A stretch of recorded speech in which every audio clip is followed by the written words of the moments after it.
Welcome to బుజ్జి కథలు. అందరూ బాగున్నారా? నేను చాలా బాగున్నాను. మరి ఆలస్యం చేయకుండా ఈ రోజు కథ మొదలు పెట్టేద్దాం. పిల్లలు, మోటార్ చెడిపోయింది. మనమంతా నీళ్లు పొదుపుగా వాడాలి. అలాగే అక్క. ఉదయాన్నే బ్రష్ చేసుకోవడానికి మగ్గు నీళ్లు, ముఖం కడుక్కోవడానికి మగ్గు నీళ్లు, ఒకటికైతే మగ్గు, రెండుకెళ్లాలంటే అర బకెట్, స్నానానికి బకెట్ నీళ్లు, బట్టలు ఉతుక్కోవడానికి 2 బకెట్లు, అన్నం తిని చేయి కడుక్కోవడానికి అర గ్లాసు, ప్లేట్ కడుక్కోవడానికి అర గ్లాసు, తాగడానికి గ్లాసు. ఎవ్వరూ నీళ్లు బాటిల్స్ కి పట్టుకోకూడదు. ఇవే రూల్స్. కీర్తి, నువ్వు కుళాయి దగ్గర కాపలా ఉండు. సరే అక్క. స్వాతి, నువ్వు డ్రింకింగ్ వాటర్ దగ్గర కాపలా ఉండు. ఉంటానక్క. ఎవరైనా ఎక్కువ నీళ్లు పట్టారో వెంటనే వాళ్ళ పేర్లు రాయండి. స్టడీ అవర్ మొత్తం మోకాళ్ల మీదే. రాస్తానక్క అని కీర్తి, స్వాతి చేతిలో పెన్ను ప్యాడు పట్టుకొని నిలబడతారు. భోజనాల తర్వాత పూజ గ్లాస్ తో నీళ్లు పట్టుకుంటూ ఉంటుంది. గ్లాస్ నీళ్ళే. నేను నీ ఫ్రెండ్ని కదా కీర్తి, ఇంకో గ్లాస్ పట్టుకోనివా? అలాంటివన్నీ ఏం కుదరవు. మొన్న మామిడికాయ ఊరగాయ అడిగితే ఇవ్వలేదు, కానీ ఇప్పుడు మాత్రం వచ్చింది ఫ్రెండ్ని కదా అంటూ. ఈ పిల్ల మొన్న జరిగిన దానికి రివెంజ్ తీర్చుకుంటున్నట్టుంది. అయినా ఏం కష్టాలు. ఉన్నప్పుడంతా విచ్చలవిడిగా పారబోసాం, ఇప్పుడేమో ఇబ్బంది పడుతున్నాం అనుకుని పూజ పక్కకెళ్ళిపోతుంది. తర్వాత అలేఖ్య అక్కడికొస్తుంది. నాకు కూడా గ్లాస్ నీళ్ళేనా? అందరికీ అంతే. స్టడీ అవర్ అయిపోగానే నీకు మా అమ్మ తెచ్చిన సున్నుండలు ఇస్తాను. సరే అయితే, ఎవరొకరు వచ్చేలోగా నీకెన్ని కావాలో అన్ని పట్టుకొని వెళ్ళు. నీ పేరు రాయన్లే. హై, థ్యాంక్ యూ అని అలేఖ్య కావలసిన నీళ్లు వాడుకుని వెళ్లిపోతుంది. అలా అందరూ ఒకరి తర్వాత ఒకరుగా వెళ్తుంటారు. కాసేపటి తర్వాత, అక్క, అందరూ తినేశారుగా, నేను ఇంక అన్నం తింటాను. ఆగు, ప్రణవి ఇంకా తింటూనే ఉంది. కానీ ప్రణవి, ఎంతసేపు తింటావు? అందరూ తిని స్టడీ అవర్లో కూడా కూర్చున్నారు. ఎక్కట్లేదక్క. ఇంకేం ఎక్కిస్తావులే. డస్ట్బిన్ లో వేసి చేయి కడుక్కో. ఎక్కువ అన్నం పెట్టించుకుంటారు, తర్వాత తినలేక ఏడుస్తారు. కళ్ళు కావాలంటే కడుపొద్దంటది. అమ్మయ్య, ఈ మాట కోసమే ఇప్పుడు దాకా ఆగాను. లేదంటే అన్నం పడేసినందుకు మళ్ళీ పనిష్మెంట్ ఉండేది అనుకుని సంతోషంగా ప్రణవి చెయ్యి కడుక్కోవడానికి కుళాయి దగ్గరకు వెళ్తుంది. నీళ్లు సరిపోలేదు, ఇంకొన్ని పట్టుకుంటాను. పట్టుకుంటే పేరు రాస్తాను. నా చెయ్యి ఎండిపోయింది. ఈ కొంచెం నీళ్ళు ఎలా సరిపోతాయి? అయితే వార్డెన్ అక్కని పర్మిషన్ అడుగు. ఈ మాటకు ప్రణవి నేరుగా వార్డెన్ స్వాతి దగ్గరకు వెళ్లి చెయ్యి చూపిస్తుంది. చూడక్క, నా చెయ్యి ఎండిపోయింది. ఇంకొన్ని నీళ్లు పట్టుకుంటానంటే కీర్తి ఒప్పుకోవడం లేదు. గంటలు అన్నం ముందు కూర్చుంటే ఎండిపోక ఇంకేమవుతుంది? కీర్తి, ప్రణవిని ఇంకో అర గ్లాస్ పట్టుకొని. థ్యాంక్ యూ వర్ణక్క, నువ్వు చాలా మంచిదానివి అని ప్రణవి సంతోషంగా కుళాయి దగ్గరికి వెళ్లి పూర్తిగా చెయ్యి కడుక్కుంటుంది. ఈ కథలో లాగా ఎన్నో చోట్ల ప్రజలు చుక్క నీరు దొరక్క నానా కష్టాలు పడుతుంటే, మరికొంతమందేమో నీటి విలువ తెలియక ఇష్టం వచ్చినట్టు పారబోస్తుంటారు. దయచేసి ఇకనైనా మనమంతా నీటిని వృధా చెయ్యకుండా పొదుపుగా వాడుకుందాం. హాస్టల్లో ఉదయం 5 గంటలకు అలారం మోగుతుంది. వార్డెన్ స్వాతి నిద్రలేచి పిల్లలు నిద్రపోతున్న గది గొల్లెం గట్టిగా కదిలిస్తూ శబ్దం చేస్తుంది. త్వరగా లేవండి అని ఆమె పక్కనే నిద్రపోతున్న సుమతి వీపుపై స్కేల్తో ఒక్కటిస్తుంది. అబ్బా, ఏం హాస్టల్ రా బాబు, 5 గంటలకే నిద్ర లేపేస్తున్నారు. ఏం చక్క ఇంట్లో ఉంటే కావలసినంతసేపు పడుకోవచ్చు. ఇక్కడెవరు ఇంకా పడుకున్నారు? తీరా త్వరగా లే, వార్డెనకు వచ్చేస్తుంది. అక్క కొట్టొద్దు, లేచాను. మమత వల్ల తప్పించుకున్నావు. కానివ్వండి, త్వరగా రెడీ అయ్యి స్టడీ అవర్కి వచ్చేయండి అని వార్డెన్ అక్కడి నుండి మరో గదికి వెళ్లిపోతుంది. లేవండి. పిల్లలందరూ ఒకరి తర్వాత ఒకరుగా నిద్రలేస్తుంటారు. అక్కడెవరు మోకాళ్ళ మీద? తన జ్యోత్స్న అక్క ప్రేయర్ చేసుకుంటుంది. పర్లేదే, నిద్ర లేచి లేవగానే ప్రేయర్ చేసుకుంటుంది. ఎంత మంచి అలవాటు అని ఆమె అక్కడి నుండి వెళ్లిపోతుంది. గంట తర్వాత స్టడీ అవర్లో, పప్పు చెక్క తింటావా?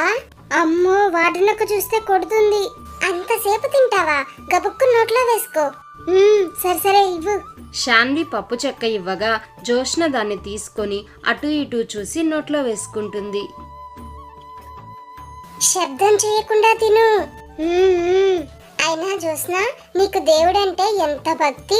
రోజు ప్రేయర్ చేసుకుందే నిద్ర లేవవు. నేనెప్పుడూ అంతే. అవునా, ఇంతకీ నువ్వు రోజు దేవుణ్ణి ఏమని ప్రేయర్ చేసుకుంటావు? అవన్నీ సీక్రెట్స్, ఎవరితోనూ చెప్పకూడదు. నాతో కాయ పండా? పండు అయితే చెప్పాలి. ఎవరికి చెప్పనని నా మీద ఒట్టేయ్. ఒట్టు, ఎవ్వరికి చెప్పను. అది వార్డెనక్క మరీ త్వరగా నిద్ర లేపేస్తుంది కదా, అందుకని మోకాళ్ళ మీద ప్రేయర్ చేస్తున్నట్టుండి ఇంకో 10 నిమిషాలు ఎక్కువసేపు నిద్రపోతున్నా అంతే. అంటే ఇన్ని రోజులు నువ్వు దొంగ ప్రేయర్ చేస్తున్నావా?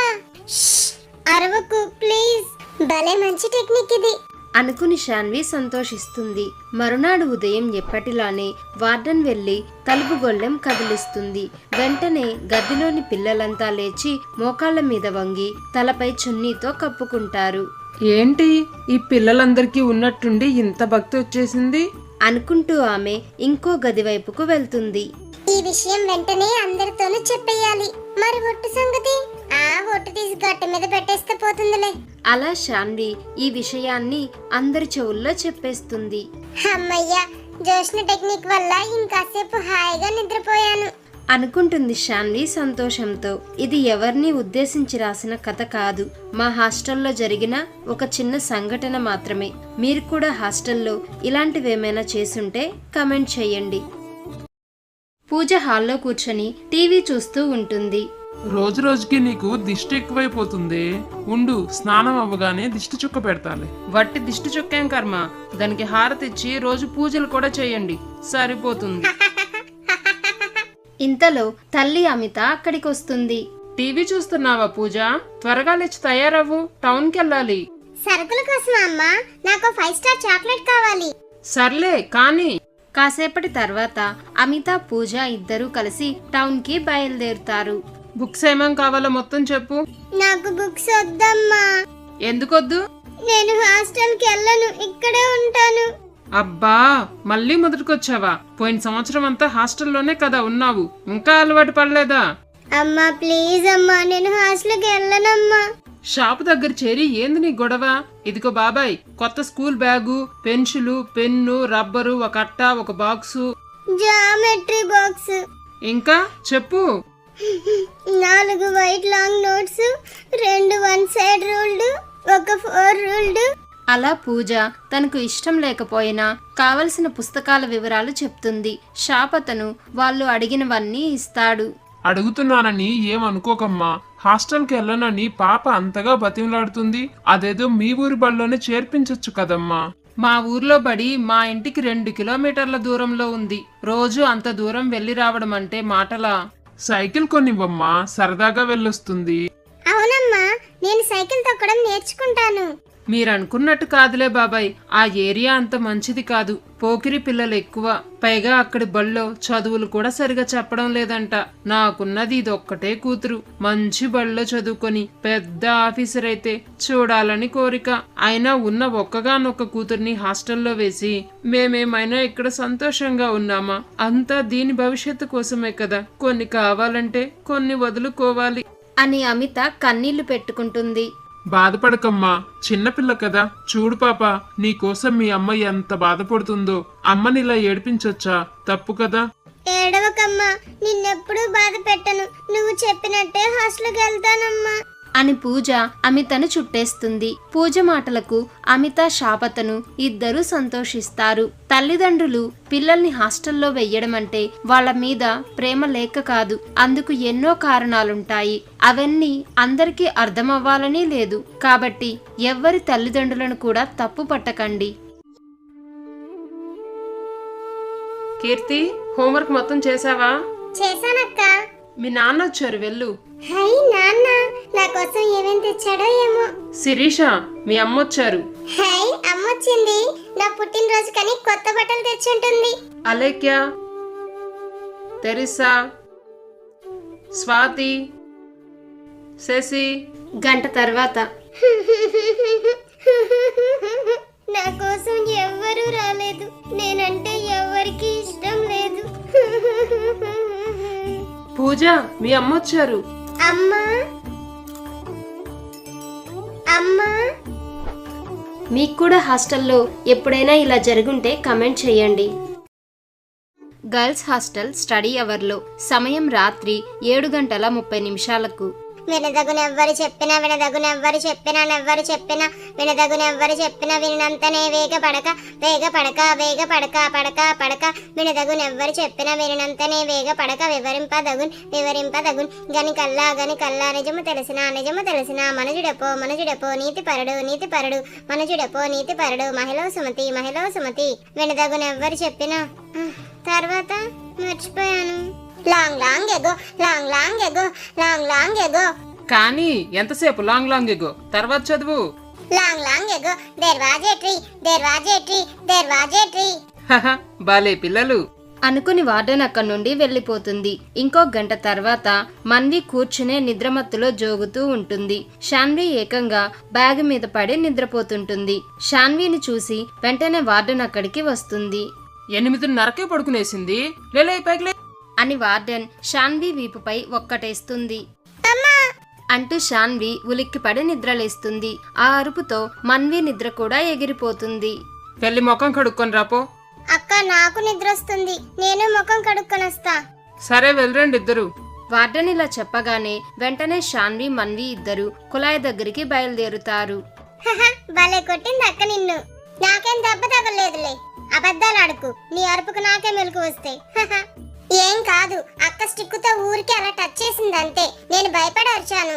వీపు మీదనే కొట్టింది అనుకుంటానే, ఇక్కడే కదా అని మన్వి షాన్వి వీపు మీద నొక్కుతుంది. అమ్మా నొప్పి లేదన్నా? రాక్షసి, ఈసారి నువ్వు నిద్రపో. వాడినక్కని పిలిచి నేను నిన్ను కొట్టిపిస్తా అని షాన్వి ముఖం కడుక్కొని కోపంగా అక్కడి నుండి వెళ్లిపోతుంది. ఏడ్చావులే వేరేదానా అని మన్వి కూడా ముఖం కడుక్కొని వెళ్లి స్టడీ అవర్లో కూర్చుంటుంది. మన్వి లేచి నిలబడు. నేనేం తప్పు చేశానక్క? నిద్ర వస్తుందని చెప్పావు. షాన్వి కూడా నిలబడే చదువుతుంది, కనిపించట్లా? నువ్వు నిలబడే చదువు. అనవసరంగా చెప్పాను నిద్ర వస్తుందని అనుకుంటూ మన్వి చేతిలో పుస్తకంతో లేచి నిలబడుతుంది. బాగైంది. హలో కుళ్ళుబోతు, నువ్వు కూడా నిలబడే ఉన్నావు. నేను అలా ఉన్నా పర్లేదమ్మా. నాకు నచ్చని వాళ్ళకి పనిష్మెంట్ ఇస్తే ఎంత సంతోషమో. రాక్షసానందం. నిలబడి చదవమంటే మాట్లాడుకుంటున్నారా? పనిష్మెంట్ ఇచ్చినా సిగ్గులేదు మీకు అని వార్డెన్ కర్ర పట్టుకొని వాళ్ళ దగ్గరకు వస్తుంది.